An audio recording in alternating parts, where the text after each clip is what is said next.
And welcome to the SpartanMag.com VCast. Jim Comparoni, Paul Konyndyk, Breslin Center. Michigan State loses to Iowa tonight. Big surprise, upset, 78-71. I think Michigan State was a 7 or 8 point favorite. Iowa is now won 4 of their last 5. Something I wrote in my article, Paul, is that coming into this game, I was hearing some people start to say that Michigan State was becoming the hottest team in the Big Ten after Purdue had just lost. Michigan State was trying to win their 4th straight today and move into basically sole possession of 3rd place in the Big Ten for the moment while other teams still play. And instead, Iowa comes in, plays harder, plays the hardest for the longest, wins the game, deserves to win the game, looked like the fresher team, even though both teams had the same amount of prep and Iowa had to travel.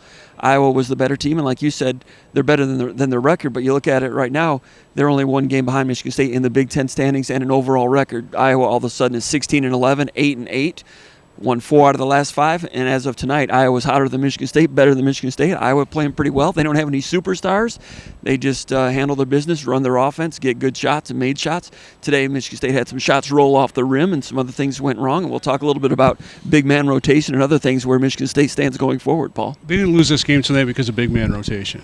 They lost this game for a lot of different reasons, but one of the things that I feel like they lost it for is Michigan State. They don't realize this, but they're the only quad 1 opportunity for these teams coming in. And there's a lot of teams like Iowa. Northwestern will be coming in here in a little bit. Michigan State is the last quad 1 opportunity for some of these schools, and Iowa needs quad 1 wins to get in the NCAA tournament. They're not even they weren't even on the bubble before this, and now they definitely are. They got the attention of the tournament selection committee.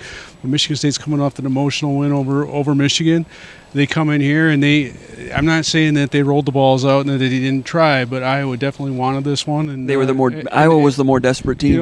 When Illinois came in here a couple of weeks ago, Michigan State needed that win more than Illinois did. They played harder than Illinois, and they rose to the occasion. Iowa did the same exact thing tonight, and for a variety of reasons. You can talk about big men all you want, but the first half, A.J. Hogarth didn't play as well as he needed to. Malik Hall didn't play as well as he needed to. And all of a sudden, you're in a game and you're giving up a 12-1 run. Those are the type of runs you're supposed to have at home to take a lead into the halftime and not give up to an opponent. But Michigan State not converting on one end, good looks, and then giving up tough shots on the other end. Yeah, Michigan State.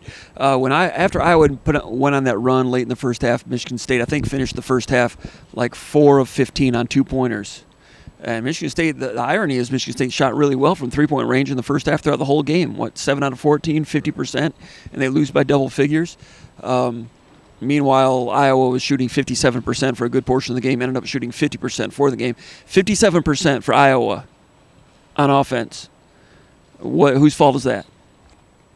It's a lot of people's fault. Anyway, Izzo was talking about all the layups they were getting and traffic to the rim. Right.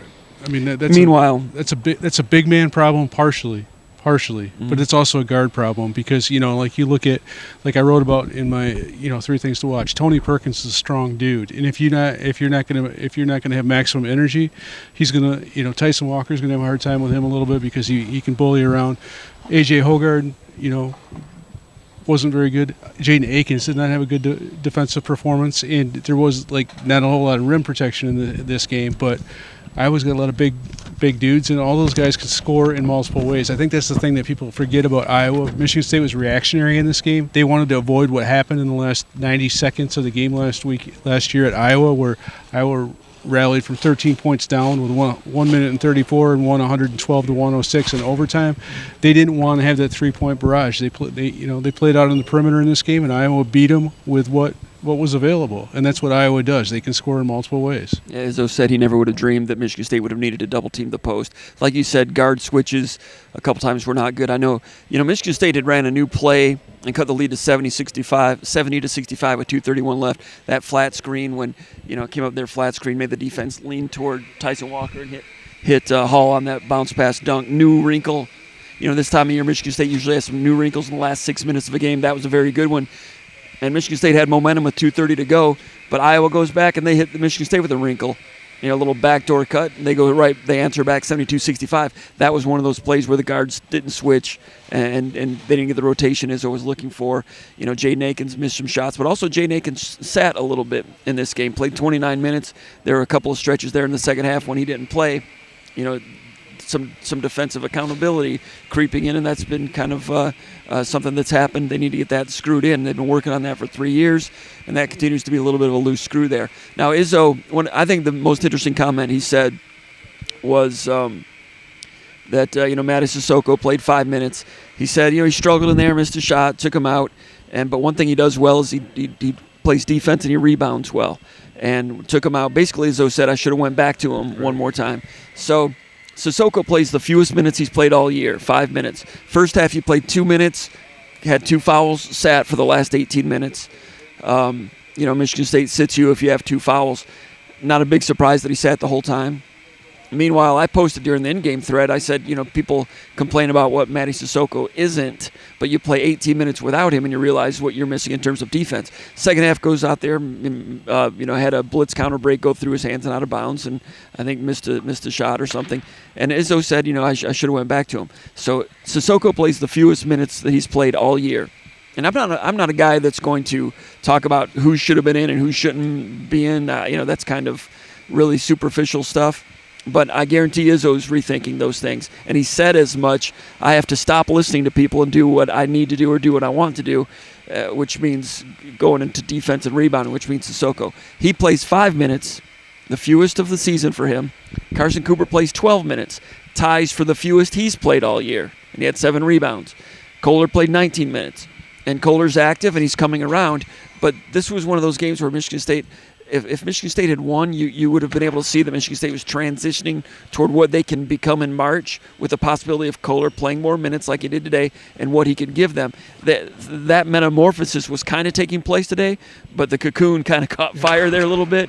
And if Izzo had to do it over again, those minutes would be redistributed. And considering the problems they had with interior defense, which involves communication, I think he would have had his best goalie out there more, regardless of the problems he has been having on offense and continues to have. I think if Izzo had to do it over again, he'd rearrange those big man minutes. He has a tendency to go and change things up against Iowa for whatever reason. Last year, when you look at that Iowa game, Matty Sissoko played 20 minutes in that game, and it was an overtime game. And they went with that big or the small lineup with Hauser and Hall, and they each played more than 35 minutes. Hauser played 42 minutes. Hall played 36 minutes in that game, and I don't think that served them well either. There's some things about Iowa that are problematic. It's because so many guys shoot. I understand why when a guy gets 2 early fouls, why sometimes it's an issue, and why he might not come back in. What I don't understand is why Cooper didn't come back in. You said he played 12 minutes?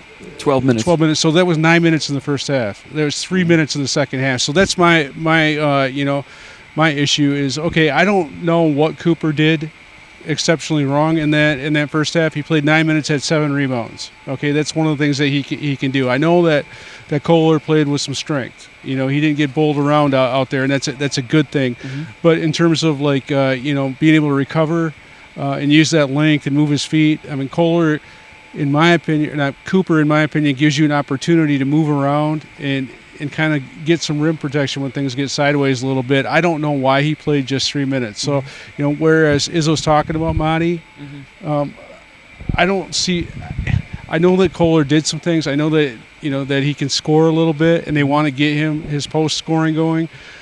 But in my opinion, defense at the 5 is more important. Defense and rebounding at the 5 is more important for this team than scoring at the 5, in my opinion. And Izzo has always believed that for 900 games.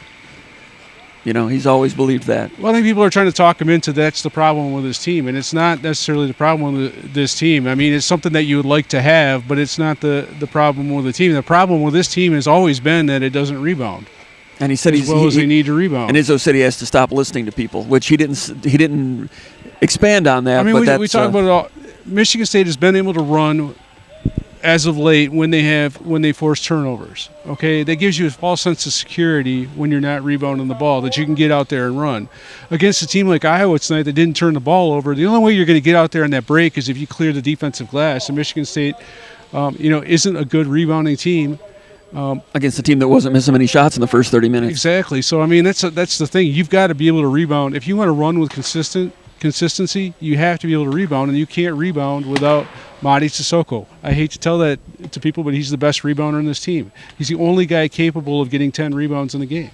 So it's his minutes have been diminishing, and they really bottomed out today, and we'll see where it goes from here. And some of those fouls have been unfortunate. He had the tripping foul I don't know if that was against Illinois, but it was a weird tripping foul.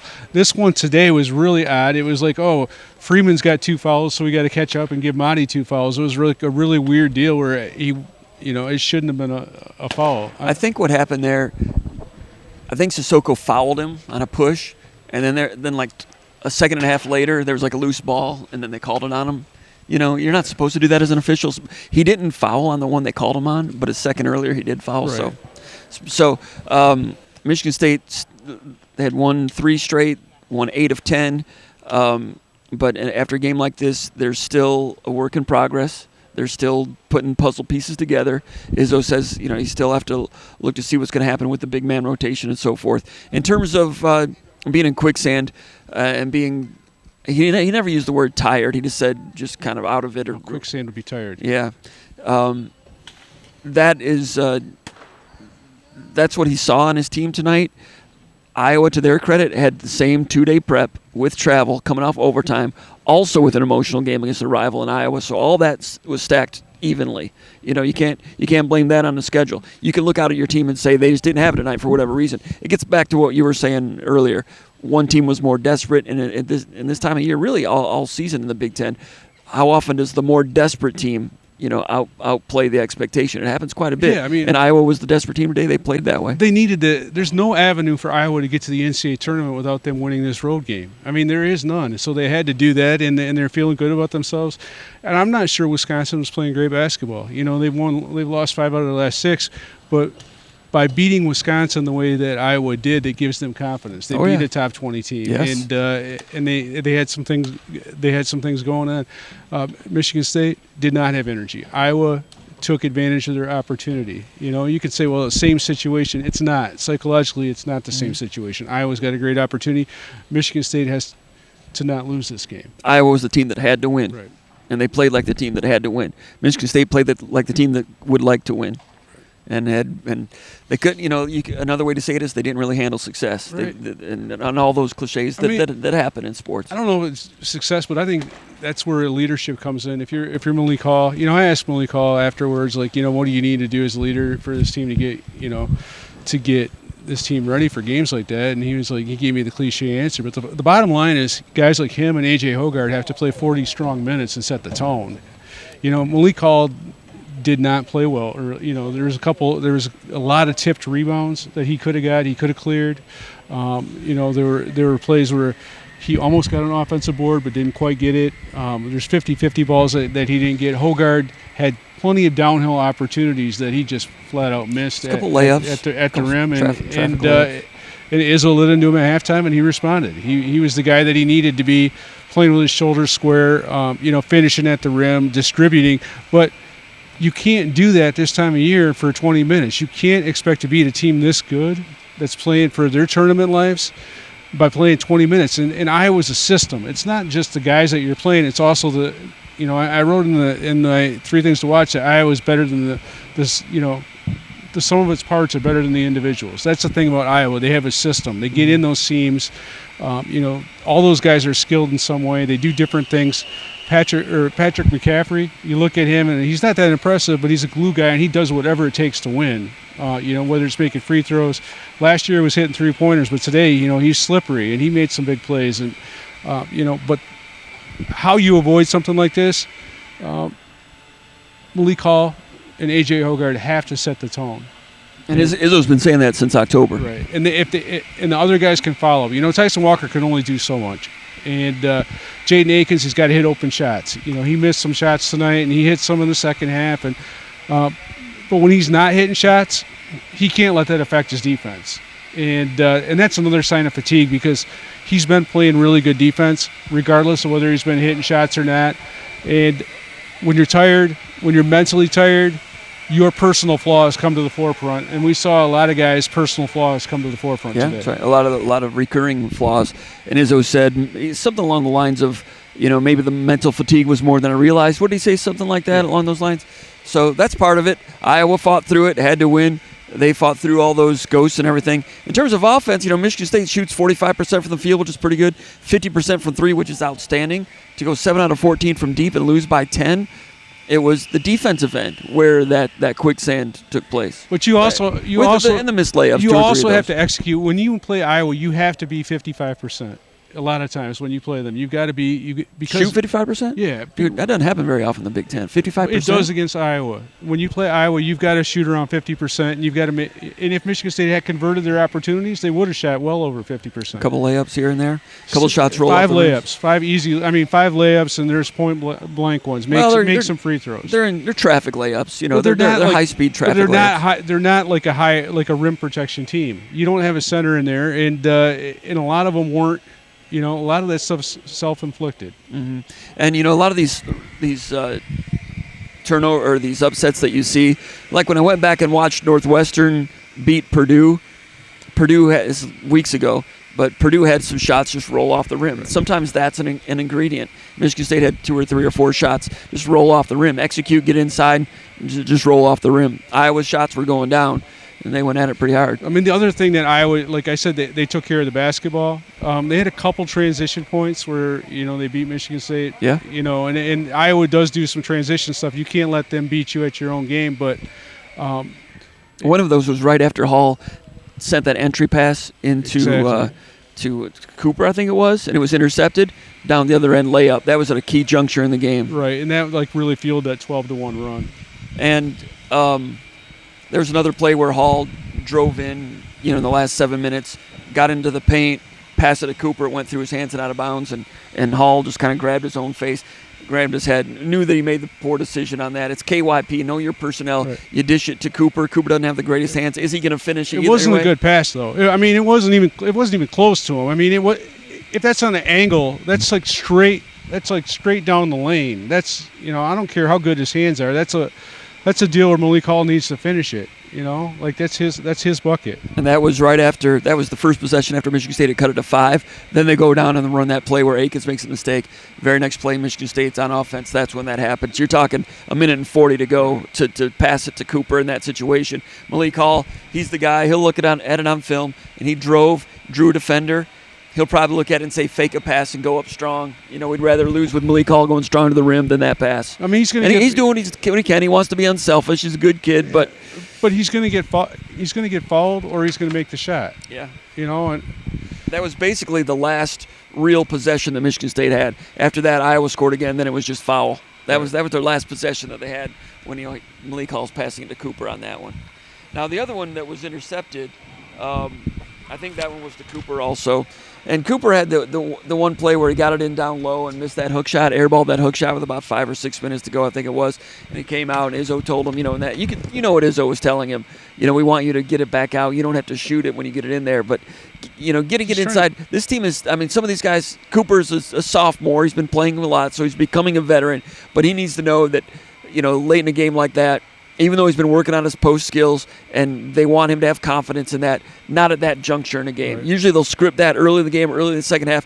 But in that case, they get it down low. It's like 2/3 of the way through a possession. He needs to, I don't want to be Mr. Coach or anything, but just get it, make a move, create a reaction, then get it back out. And that's what they did. Like you talk about, like the 3-pointers they made in the first half. They're like 3 of those were in the post, kick it out, swing, open in the corner type threes. And so, the ball was going to go into the post, but like you said, they're creating a reaction. And so you want Cooper to be confident in himself, right? But in that situation, we don't want you shooting that. But he didn't look confident in himself shooting it. And I feel like on some of those, I feel like before some of those post moves that he was trying to do were too strong. Now he's trying to get too much spin and too much finesse on it. Yeah. It's not the shot that Michigan State wanted. It's not something you want to work on right now in February. No. And like in a game. And no, absolutely. And he gets the ball just as part of the, it's not like they're running a set play, like a box set, and it's supposed to go into him. It's just, continuity handoff, high screen handoff. So the ball goes inside, but that doesn't mean you're supposed to shoot on it. They need to, they'll get into film work and they'll say, hey, just because it goes inside doesn't mean the possession has to end with you with 6 minutes to go in the game and we're down by 8 trying to come back. So these are learning things that late in February you would hope you weren't still teaching and so forth, but that was a teaching moment and one of several that caused Michigan State to come up on the short end of the score. Anything else, Paul? No. So tough loss for Michigan State. Really tough loss. They were looking good. I thought they were on pace to get to 21 wins. Right. I thought, they would they'd win this one, beat Ohio State, beat Northwestern at home, possibly win at Indiana. That's 21 wins. That's another tough game. Like I was saying, the quad one thing, they're putting such a huge emphasis on that. Northwestern is ready to, is starting to drop in that seeding and stuff like that. This is Northwestern's last chance for a quad one win. Now I know they don't have Ty Berry, but they still have some dang good players. And Michigan State better bring it. I was disappointed for Michigan State in this game that they didn't have the sense of urgency, because if it was me, I would be really pissed off about what happened in Iowa City last year. Yeah. And I'd really want to show up and show out against those guys. And, I know everybody's different, but I can think of several players from yesteryear that wouldn't have let what happened tonight happen. Either way you say it, it's been said all year, basically, however you want to describe it, this team has had trouble keeping the fire burning. Right. So now they lose a game and they'll get restoked now. Iowa's coming off a big win against Purdue. Michigan State has several days to get ready for that on Sunday. Then they'll have several days to get ready to go play at Purdue. We'll see what happens down there. But the fire kind of went out tonight, and Michigan State lost an opportunity. I thought they were trending toward going like 21-10, maybe win one game in the Big Ten tournament, and that would have been enough to become possibly a 6th seed. Right. And if you're a 6th seed, the path can be a little bit more manageable in the NCAA tournament. You lose a game like this, you sink back toward being an 8 or 9 seed with a possibility of playing, UConn or Houston in the second round. Right. And it hurts. Don't want to do that. And it hurts your like last year when they had to play Marquette in the second round. That was difficult, got it done. But a loss like this makes their trek in March more difficult. And so lost opportunity for Michigan State. In the locker room afterwards, they were despondent about it. I mean, we've done VCast here in the past where we've been in locker rooms when they've lost games. I'm talking like, generations ago, like the maybe the Darrell Summers, Brandon Dawson era, where they would lose a game and nobody would seem too disappointed about it in the locker room. Right. And I kind of threw a fit about it here on the VCast. They feel bad about it, but they're more pissed off. And that's the fire problem. I mean, Hogard, Hogarth's Hogard, but he said all the right things about being. Yeah, of course he did. That's Hogard. That's just like Connor Cook. I mean, I'm saying there is a very he's one of those guys that says all the right things, but he's a guy that you need to not just say the right things, but do the right things all the time and kind of keep that fire lit for his team. And he was good in the second half. He was when he came out. He was, but how many times we've seen that before too? Like at this time, that's great. He can't play 20 minutes of basketball. I didn't notice him on defense making any of those defensive errors. No, I didn't see him make as many defensive errors. There was a couple times where I thought that he was clogged up with people, and he was in places that he shouldn't have been. I think one of the things that he needed to do in this game is get downhill. That's one of the things you can do against Iowa. I think his style of play would have fit well on offense, and he didn't do that. 0 for 4, 0 points, 2 assists in the first half. But he was working downhill to get 3 of those shots. He missed a 3-pointer, but some of those were hard effort to the rim, just didn't finish. So I thought his effort was good.